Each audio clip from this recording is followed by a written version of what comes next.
Hey everyone, in this video, I'm going to show you on how you can delete your TapTap Send account. So you just have to open your TapTap Send, and from here at the left side corner, you will see there 3 horizontal lines. So go ahead and click on that one. So once you click on that one, you will just have to click on the support.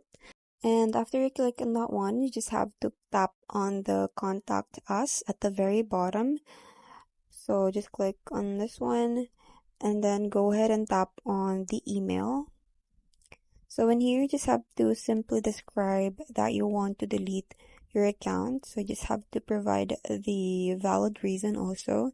And you also have to make sure to be clear that you want your account to be deleted permanently. So you will have to describe there to delete all your files and everything, your personal details. And once you're done, you just have to click on submit, and then they will just get back to you, and it's their process to delete your account. So that's pretty much it. I hope you find this video helpful.